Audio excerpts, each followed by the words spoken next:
Hey, everybody. Welcome to the Particle Accelerator podcast, where we talk to future thinking business leaders about how to grow business and accelerate real world value. I am here with Carlos Nouche. Carlos, why don't you introduce yourself? Well, thanks for having me, Ben. I'm Carlos Nouche, as Ben just stated. I'm one of the partners at Visualize, where we work with clients to roll out the value selling framework and help them accelerate or really optimize their revenue growth through a sales framework. Awesome. I'm really excited to get into that. Let me ask you a couple of personal questions here just to get to know you a little better. What was your first job? Take you way back. So you want my first job where I actually got a W-2. So you may not like this. This is not one of those flowery, fun out of college. I worked at a car wash. Awesome. My first job was a paper route. So, you got to start somewhere. My job before that is I worked at my dad's restaurant, but I didn't get a W-2. You didn't get a W-2. You were lucky if he gave you the tip money. Yeah, for sure. What kind of restaurant was it? It was a Spanish restaurant. Yeah, my dad is from Spain, and one of his dreams was to open up a Spanish restaurant, and he was able to do so. Awesome. What'd they have you doing at the car wash? At first I was supposed to be the guy kind of vacuuming and then driving your car around. But Ben, when you would pull up in your fancy, let's call it a Porsche with a nice stick, I didn't know how to drive a stick. So quickly they took me off that one. So I didn't drive. Yeah. I wasn't going driving your car around the back. So then I got the yucky job on the back end. I did all the jobs. And my friend's dad owned the car wash. That's how I got my job at 15. And in the back, kind of prepping your car, that's the horrible part. You don't want to be back there, especially in the old days. Down in Florida with all the bugs, it was yucky back there. And then you get the front jobs where you get to dry your car off and hopefully be charming enough to get some tips. So I ended up there. Awesome. What toy or hobby did you have as a child that inspired what you do career-wise today? Man, Ben, you did say these might be thought-provoking. I mean, I don't mean to sound yucky, but I didn't have a ton of toys. I guess, I'll throw it back to Legos because, like most kids, it was always cool to make something and be creative with it. And throughout my career, I think, my parents gave me this hard work ethic, but it's that creativity to kind of figure out a problem to get through it that have really, probably made me who I am today and got me to where I'm at today. Yeah, you got the figure outs from the Legos. And I think that's a huge thing, the patience to explore and figure it out, right? That's a really good trait. And I do think Legos really helped contribute to that for a lot of us.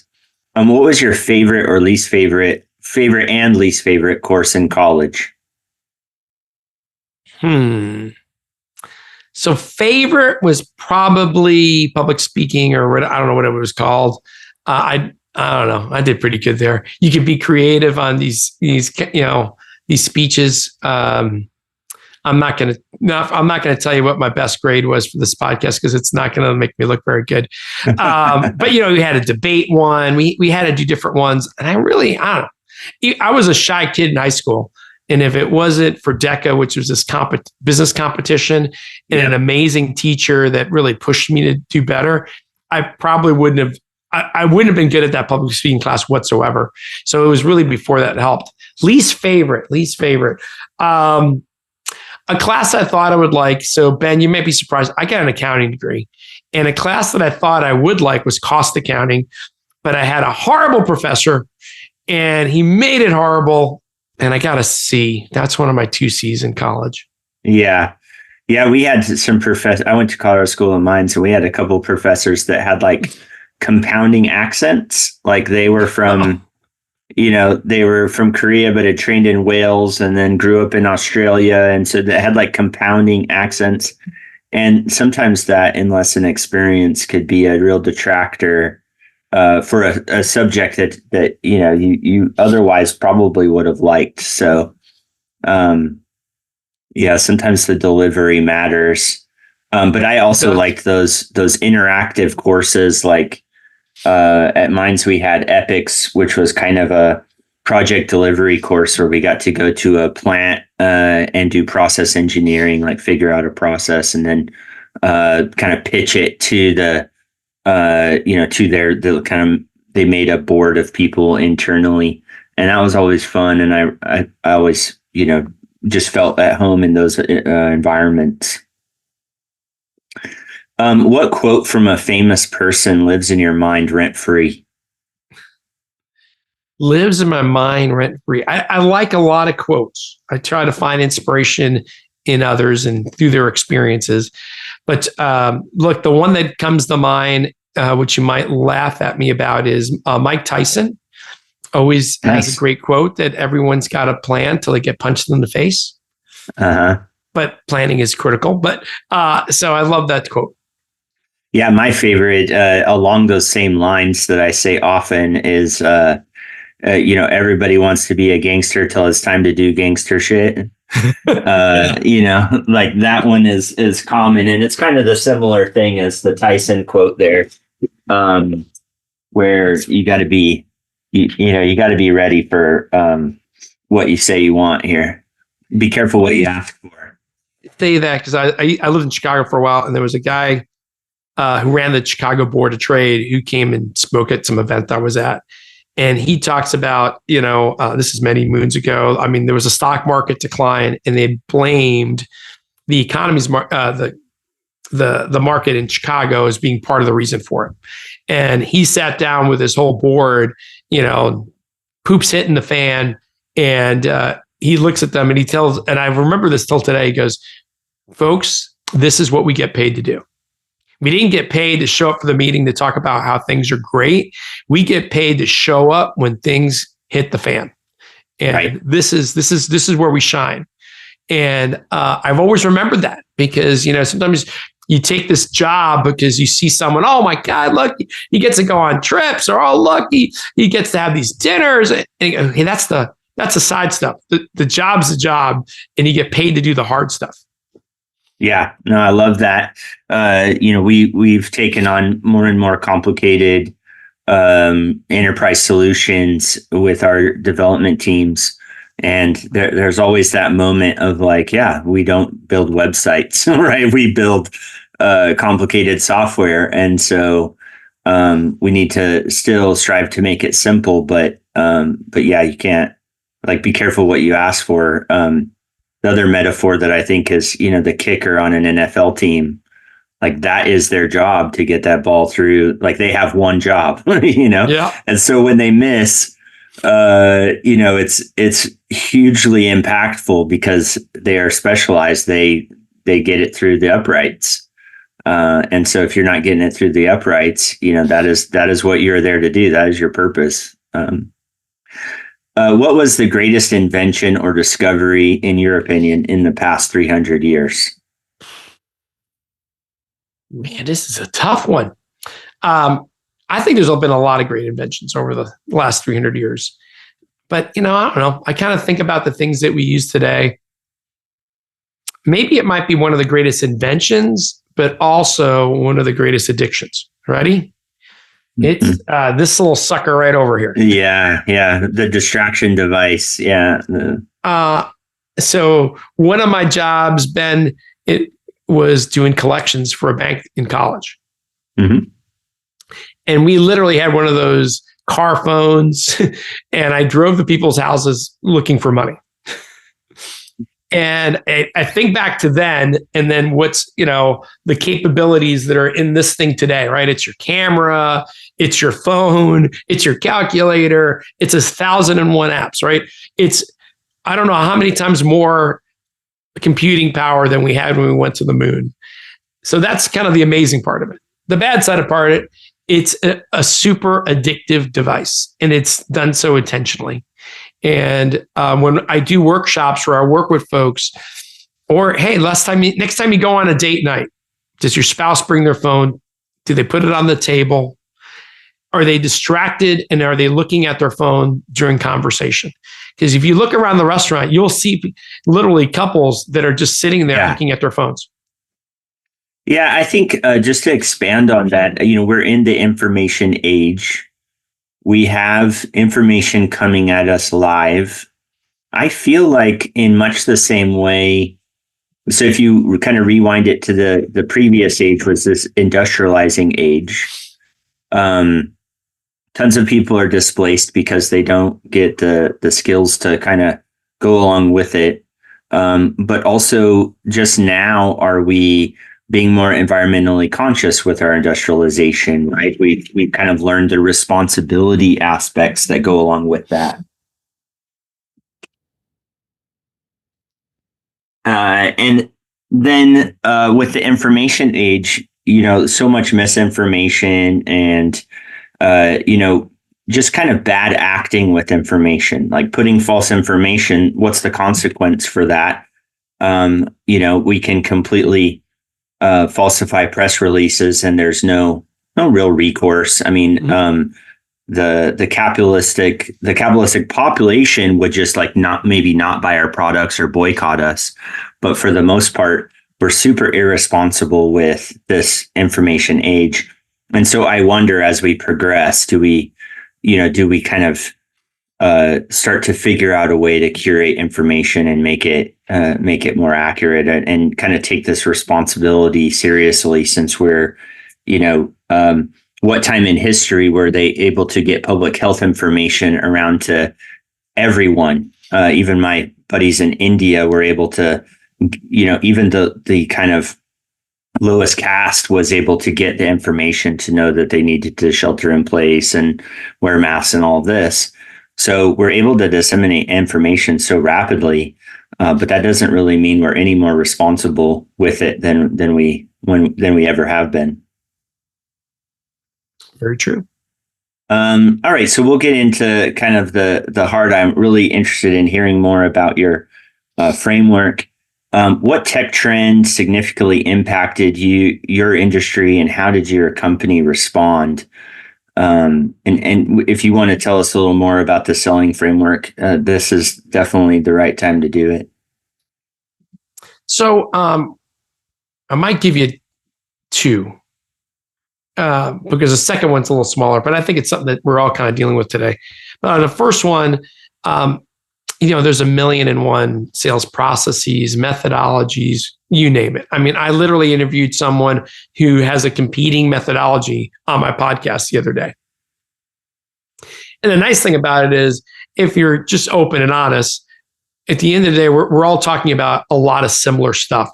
The way we talk about it is a little, might be from a different approach or a different angle. And it also might differ by industry and stuff.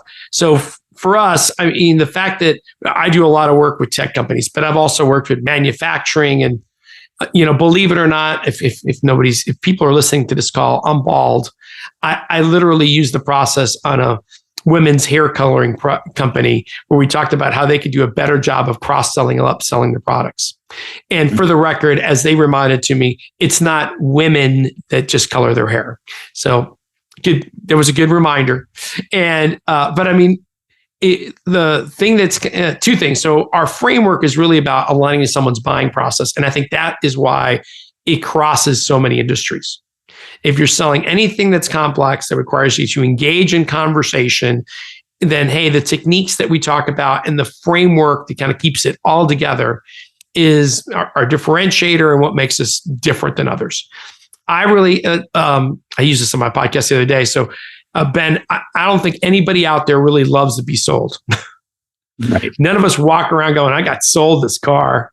I just got sold a house. And by the way, if you did make that statement, it's usually to describe a negative experience. Mm-hmm. But we all love to buy. So one of the differences in our framework is really about aligning with someone's buying process.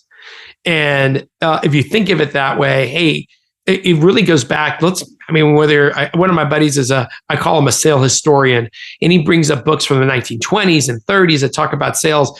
And at the core, a lot of the concepts are still the same. Sales is a function of service. We're helping someone, address their problems, their business needs through whatever services or products that we're offering. And if we can help facilitate that engagement, that buying process, we're going to have more success. So that's kind of value selling at a really light level. We can go talk about it more if you want as we go through this. But you asked technology wise, I work with a lot of tech companies. And when you think about a SaaS model where you're selling something, they pay a fee for it, but there's a renewal to it. And if they don't get the value for that product, they will not renew, they will not expand, and they will not recommend. Then you need to make sure that your selling motion is really about delivering on the promise. How do you deliver that business and personal value to those customers at the end of the day? So value selling really got invented before SaaS was hot, but the fact that SaaS kind of came into play made us more popular than ever. Because when you really think about, engaging our customers, it's not just sales, it's marketing, it's sales, it's pre-sales, it's services, it's customer success, and it's product. And, we can go on and further break those down. Hey, how do we create a framework for our communication that allows us to really have cross-functional collaboration across the team? Hey, who are our customers? What are their business challenges and problems? How do we address them to deliver the outcomes that they seek in the timeframes that they need, and also incorporate all the other people that need to be involved to help them make that decision and be successful with that project? Yeah, so I'm super excited about talking about this more. There's a couple of directions I could go here. Because I've built a handful of SaaS businesses, built, scaled, and sold a couple of SaaS businesses. So I get this idea of kind of engaging in that early talk, not in a, shove a demo down your throat way, but like, hey, how are you doing these things today? Exploring that, was much more effective than the forced demo, hey, why don't you sign up kind of thing. And in many cases, the onboarding process was just as important as the sell itself. How are we going to get them to effectively use it? And from a product perspective, we even did things like, rapid onboarding, automated onboarding, helping them get their data imported was super important. Anything that we could really do to lighten our load in supporting them through the onboarding process and getting them effectively using the software. But probably you could coach me a little bit. There was a kind of inflection point recently in my business, selling software services, where I realized that I could either join the masses in sending out cold emails. Everybody seems to get cold emails from service providers these days. Yep. But tell us a little bit how you approach that. Just imagine for a moment, I hadn't learned some of my recent lessons, and I still have a lot more to learn, but that they're basically engaging like an SDR team and they're sending out emails. Like, what do you do at that point? How do you kind of start engaging or helping folks with their plan? Well, first off, right at the beginning. So if you're doing more of a product-led growth model where, hey, look, I created the latest widget, I just got to advertise it and show it. Hey, that's a different approach in growth trajectory than, hey, no, I'm solving something complex, whether it be through my product or my services, that we really need to get the customer to admit the problem's worth solving in a way. So I call it, you got to be a problem expert. So when you think about your ICP, your ideal customer profile, it's not just about, hey, what's the personas we're going after in the industries, but hey, what is at the core, we need to be an expert about the problems that we're solving for these individuals. And I started there, Ben, before I got into the whole prospecting thing, is because now when you think about your marketing and your SDR teams or XDRs, because it has a million names these days, teams doing outreach, it's not about, hey, which we all get these a million a day, it seems like. Hi, I noticed you online, Ben. Great career. Can I show you about our new product? Hey, Ben, awesome. You obviously need overseas development help. Can I show you about our overseas development help? And you're like, it's part of my business. Did you not do any research? Right. So those are people that are leading with product and are really not very empathetic and are really not caring at all about you as an individual. They just need to get you on the phone to go pitch their product or service or whatever that is. So the reason I said, hey, if we understand our ICP and the problems that we're solving, now our outreach can be, okay, where are these people and what's the best way to reach them? I really believe in a multi-channel approach. Email's easy and we all use it. So that's one that everybody likes to use. Although with the recent changes, I think it's going to become harder. And hopefully it'll reduce some of the crazy spam that we get these days. So then people go, okay, social is also easy. So I'm going to bombard them over LinkedIn. Awesome. Another channel that you've just destroyed, because now I get all these, and I'm sure you get them as well, Ben. I looked at your profile. I love to connect. And by the way, do you need accounting services? Right. Oh, good Lord. I used to connect with folks because, hey, it's a whole about human connection. I want to help other people. Now it's, you just want to pitch me. All right. Now I'm going to start ignoring that channel as well. So I believe in a multi-channel approach. And what that means is, look, you might be using email and social, but phone, that crazy thing that we talked about, still has the best conversion rates. It's got the best conversion rates because if you can talk to someone and if you can actually be a human connection and you can do it correctly, you have the best chances of success. So if you daisy chain those together, and recently someone asked me, what the heck is that? If you can connect those together, and for example, I do my research, I get to know you and your company a little bit better, I start my outreach, and maybe I try to introduce myself over email, but then I try to follow up with a phone call. But now my voicemail is about, hey, I know you're busy. This is what I'm calling about. This problem that I'm seeing in the industry, and I'm wondering if you're having it as well. I'll send you an email that kind of has some content about what we're seeing happening in the industry, and I'm going to try to call you Thursday. So it becomes a combination of those things that help drive it. If you look at, and there's tons of research and it's constantly changing because something's hot and, hey, using this phrase is hot, so put it in your email. Those things kind of peak, people get tired of it, and then they crash. But what always seems to be the case is, like, a combination of using these channels and making it about the individuals that you're dealing with seems to work consistently. And now you're campaigning to drive it. The other last part on it is when we say having a campaign, hey, kind of going back to that Mike Tyson quote, sending one email is not going to knock them out. Doing one phone call and leaving one voicemail is not going to knock them out. Ben's not waiting to call you back. Ben's not waiting for the phone to ring for you to talk to him about your amazing financial services products. Mm-hmm. Most people give up, over 80% give up after 4 interactions. And sadly, most of those interactions are BS emails. Right. Most people don't recognize it till 6 interactions. So your interactions and your campaigns need to be a combination of that outreach over research today says, 15 to 17 touches over 22 to 24 days.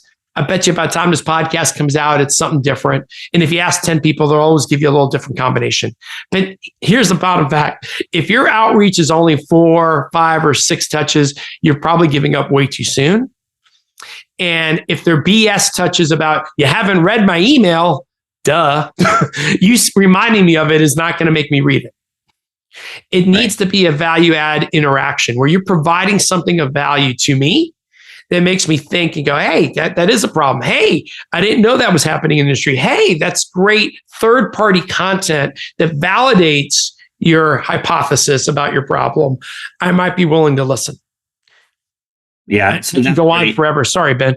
No, so you got to where I thought you would get, which is this idea of a HVCO, a high value content offer, and getting that thought process into your thinking. So where we've come to after probably a good 12 months of trial and error with the old fashioned, all those cliche things that you just mentioned, reaching out, where we came to was that we would give some amount of 4 sessions of like in my process, I'm willing to give 4 sessions if someone would present a problem. And then our high value content offer is really a CEO's guide to hiring a fractional CTO, like kind of describing how that could be an advantage to you, and a trend we're seeing, which is more fractional work at the higher levels so that you don't kind of blow your runway but you still get the needed expertise and strategy. And so we're trying to help entrepreneurs understand the value, or business owners understand the value of kind of experienced fractional work, especially at the early stage. Kind of that old way of like, well, I really have to build this executive team. That executive team can look like a little bit of a nuclear family, rather than being high dollar people that you're paying on W-2 as FTEs. Because what we've seen is a lot of businesses will just kind of promote their top engineer into that role. And that person has not been there and done that and seen around corners and have the scar tissue of business building. And so this idea of a high value content offer in everything that you do sounds like what you're subscribing to. And that value add like really aligns with what we're seeing. And it's the only thing that works. And what I think you could respond to is it seems like it works not just in, hey, I actually get people who talk to me, but I get people who want to talk to me about what I've been talking to them about.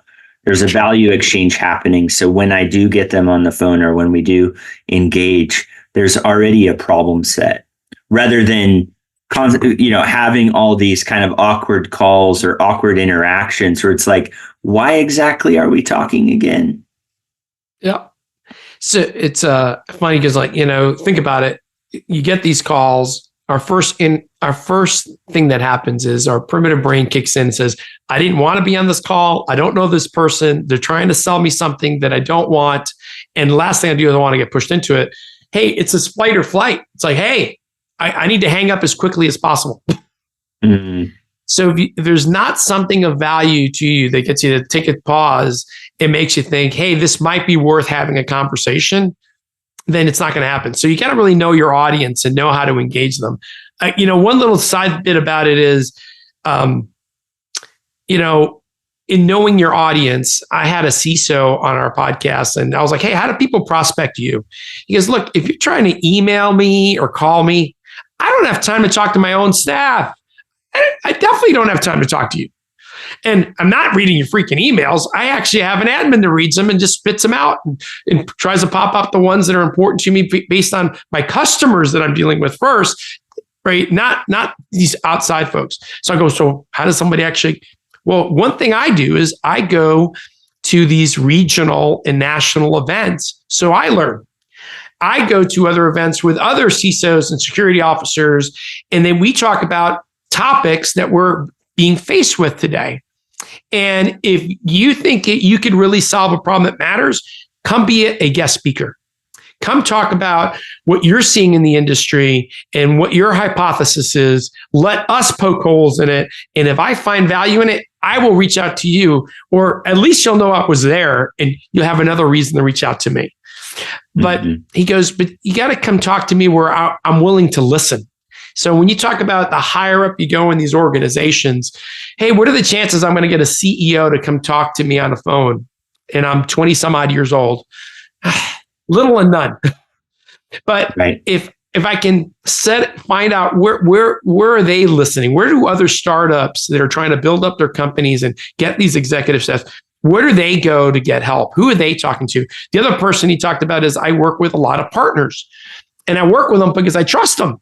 They've worked with me in the past. They help me solve complex problems. So a lot of times when I have a problem, I go to them. Are you leveraging the channel that I'm using to try to get to me? So that's we could have be a whole other conversation, Ben, how to, really leverage a partner channel as a way to grow your business. Yeah, that's great. Really good advice there, and really good, just different way of thinking about it. You have to know who your customer is. You have to be willing to figure out what their interests are and what they need, and then participate in that conversation with them and give them some value. And I think that giving them value part is really essential. I mean, your product, you are learning things in the market where your product exists. So you should be able to share what you're learning and then get feedback from your ideal customer profile. That's really awesome. I'll kind of skip ahead here. What advice can you share for connecting like your activities to your strategy? What I usually ask here is, how do you connect your roadmap to your overall business strategy? Maybe you could answer that from the from the sales flow motion here that you're most involved in. So just to clarify, when you mean the roadmap, like, hey, the future direction of your product. Yeah, that's what I usually mean, but maybe it's your sales motion with your business strategy. Are there any tools you use or any?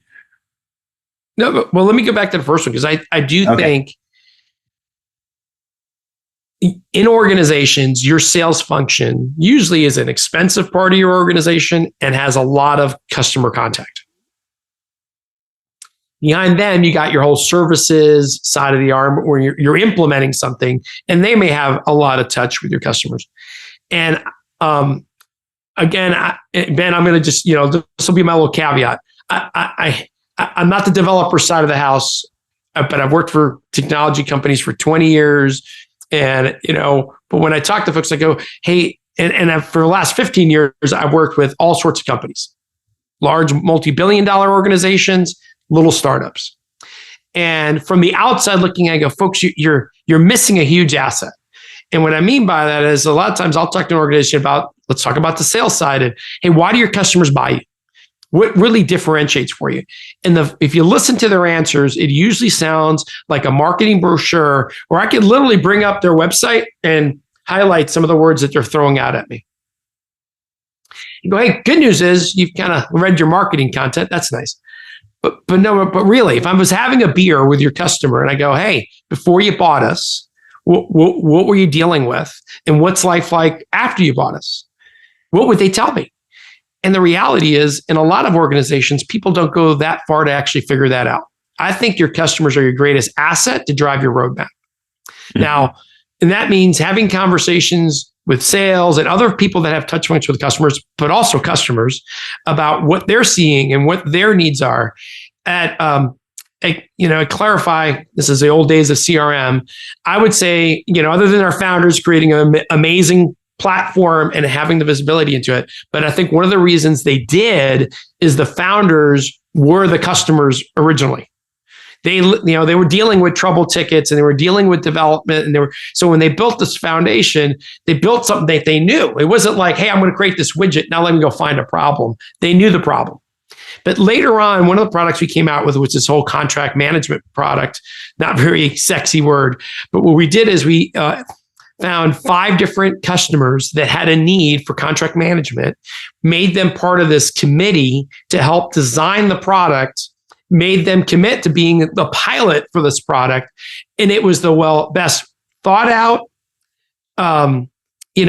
ready for production product we ever released out there in the market. And I go back and I think about it, I go, man, what a lesson learned. Getting the customer, we had 5 references to start. We had 5 customer stories to start. We had a product that actually was implemented to start at 5 different companies. It was a great product. Now, I look at companies and I go, hey, Carlos, we have this new product, and our sales guys got to sell it. Great. Who's using it? Nobody. What do you mean nobody? But we just came out with it. Well, didn't you have like a pilot customer? No. I mean, it would have been great if you at least had one. So I'm kind of going back to your question about how do we impact our product and our delivery. It'd be great if we had the voice of the customer there, kind of like, Amazon's, that's one of their little tricks, that they always had the voice of the customer in the early days to really guide our product direction and what we're doing. So as we're making decisions, do we do feature X or do feature Y? Well, which ones do our customers value the most?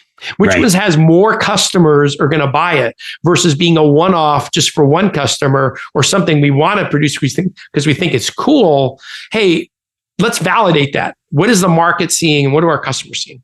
Sorry, that was a long answer.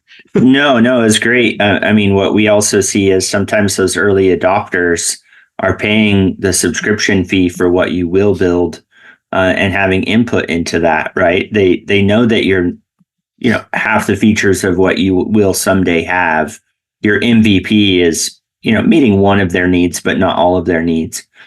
But as they see you listening to them and tacking on some other convenient things that make their life convenient, that start to solve other problems. That loyalty is kind of hard fought, and that's how you keep your early adopters. That customer advisory board is kind of essential. Otherwise, you're going to churn all those early customers as they get impatient, waiting for the next set of large features. We always talk about rocks and sand, rocks of varying sizes, right? If we're going to dig, if we're going to fill the ravine, if you can give them some sand as you're building some of those big rocks, then their confidence that you will eventually fill the ravine for them is there. That's awesome. Tell me about a lesson you learned from an initiative gone wrong, a lesson you learned from failure. So I have one that I'm not proud of, but early on in my career, we had this new product. So going back to a new product that I believed worked. I'll say it that way. And in fact, and I was part of the team. This is early in my career. I was in pre-sales and we were, demonstrating the product the best we could, even though we couldn't get it to work exactly right. But I believe it would work. And the customer bought it. One of the customers bought it. And I really wanted to do right by them. We could never get it to work the way we needed to, and I felt terrible about it. And it was one of the lessons I learned in life. Like, I'm not someone that can sell ice cubes to Eskimos if they don't need ice cubes, or right. if the ice cubes don't work. I'm not that guy. In fact, I would say, hey, I'm not the greatest salesman in the world. I don't want to be the greatest salesman in the world. I really want to be a trusted advisor. I want to help people solve complex problems and be valued for it. And I think by having that mindset, that lesson that I learned there is, a lot of my customers that I've met along the way have turned into friends. And they're not friends because I'm great, to have a beer or a bourbon with, but they're also friends because, hey, I stuck with them. I helped them solve their problem. Things, sometimes go sideways like every project does, and we work through it, whether it's my side or their side. And so that was like a big lesson I kind of learned in life. Like, I just can't, and maybe it's a personal thing. I just can't rely on one part of the thing. Go, hey, it's going to work. I'll let them figure it out. Not my problem. Hey, if you really want to have lifelong raving fans of what you do and what your company does, then you need to deliver and you need to take ownership of that. Yeah, that's awesome. How do you integrate that into the culture? How do you become kind of innovative and value driven inside of a culture? Are there any tidbits you would share for people trying to build a culture of a digital fluency or this same style of thought? Well, whether you have a small organization or a large organization, hey, people will watch what you do, not follow what you say. In other words, a lot of times people give lip service to culture, give lip service to being a certain way, but their actions and their processes contradict it. And so if you really want to have a culture of, hey, we care about our people, we care about our customers, we have a mission, which is deliver whatever, right? This is not about a political mission that's another organization. Our mission is to deliver X, whether it be, infrastructure as a service, whether it be consulting services, whether it be, hey, managing your medical waste at your hospital. And we deliver that the best we can, and our culture is about doing it. Then from the leadership on down, you need to follow through on that. And I'm a big believer, and I guess this is me because my, blue collar upbringings, you got to be able to roll up your sleeves. You're never, for example, we talk about an SDR or an XDR team that's doing business development. When I talk to those frontline and second line managers, I had a 90-day check-in call with a client yesterday. I go, hey, when's the last time you picked up a phone? Remember that job you used to do a couple of years ago, but you did it so well you got promoted? When's the last time you picked up a phone, stumbled through your opening question, stumbled dealing with that objection? Hey, get involved. In my business, I really believe if you're going to go try to help salespeople elevate their game, you got to be selling. It can't be something that you did in theory 5, 10, 15 years ago. Right. So I eat what I kill. So I literally have a pipeline. I prospect every day. I work with accounts. I manage my opportunities. I deal with all the same ghosting that everyone else deals with in a proposal. And I use my own practice to try to figure out how to do it. So when I talk about using this value selling framework, I go, folks, I don't talk about it because it's a product I represent. It literally helped me become a worldwide VP of sales and service. It literally helped me create a multi-billion-dollar consulting business. And I use it every day. Yeah.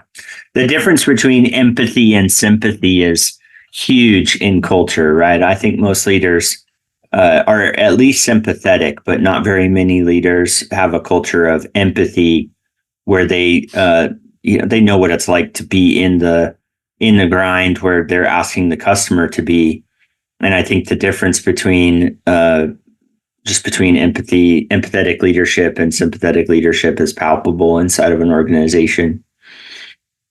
You know what? To that point, it goes both ways. If you can be empathetic about people within your organization beneath you, they can also maybe be empathetic about you in your situation above you. And That's where I think you start creating a culture where, hey, we're in this together. Your function might be running accounting and your function might be doing, custom code. And then your company might be having to deal with investors and trying to keep us afloat and make sure we're a profitable business and can make payroll. Hey, maybe we're all in this together to try to help each other out, be successful. Yeah, so great. Awesome. So I think we'll kind of wrap up here just to keep our schedules on track. Is there, to ask a final question, is there any kind of shared experience or lesson that you would share with folks at the beginning of their journey? I don't know. I got a million of these. So today, what I'm thinking about, because it just came up yesterday, is showing up is not enough. And what I mean by it is, some people will show up to work. Some people will, they'll show up to the activity or whatever they got to do. Hey, I'm here. What more do you want from me? It's not enough. You got to have the emotional, the physical, and your mind behind you to actually deliver. When you go to engage in your prospecting effort, if you're going to engage a customer in a sales campaign, if you're going to do that final presentation to win this thing, if you're working with procurement to get this contract over the line, hey, it's not just about going through the motions. Be 100% in, be all into that effort. Be empathetic to the person across from you, even if they're in procurement and their job's to beat you up for an extra percentage point. Realize that's their job. It's not personal. And how can you make it a win-win for both of you at the end of the day? That's so great. I think this word that we talk about a lot internally is this intentionality. And we start noticing, especially in software development, folks that are intentional, especially as you have been in an organization for a while, either be a consultant or an employee. You've been in the organization a while, so you kind of know where all the bodies are buried. And you can do this thing where you can show up, you can check email, you can do your your Slack communication or whatever, and you can kind of surf chaos. Is the way I kind of think of it, where you're solving problems here and there, but you're really not intentionally contributing to the roadmap. You might be kind of keeping problems from becoming big, kind of surfing the chaos and kind of, but you're not directly contributing to the mission of the company. And so that intentionality is really, really important. And there's a book that I just read that I'm just about having an intentional mindset. I think it was by Knight, the college basketball guy. But I'll find that and post it. But just that idea of being intentional, like showing up is not enough. And we even start discussing, how do you manage your time? Like, do you calendar block? What is it that you do to make sure that you're not just filling the time, but you're using the time? And some people are Einstein thinkers about time. Some people are Newton people about time. If I'm Newton, time is finite. My time is very limited. I don't have enough time. But if you're Einstein, then time is relative, right? And I can make time. I can create time. And that shift in mindset of like, I can create time starts to show up when people are like, from 10 to 11, I'm getting this thing done. That is what I'm doing. And that is very much like, how time feels when you're being intentional. It kind of slows down. You start to literally create time. And so all of this kind of dovetails into what you said, which is that that intentional mindset is super. The sooner you develop that, the more in control of your profession you will be. Agree 100%. Cool. So how do people contact you? How do they follow up with you? How do they continue the conversation? So there's not a lot of Nouches, Nouches out in LinkedIn. So look me up on LinkedIn, reach out to me, try to not make, you got to have mention this podcast, mention why you're connecting with me, and I'll be more than happy to connect with you. And I will make time to help people out. Because I find it rewarding. Someone told me this recently, so I'm stealing it from them.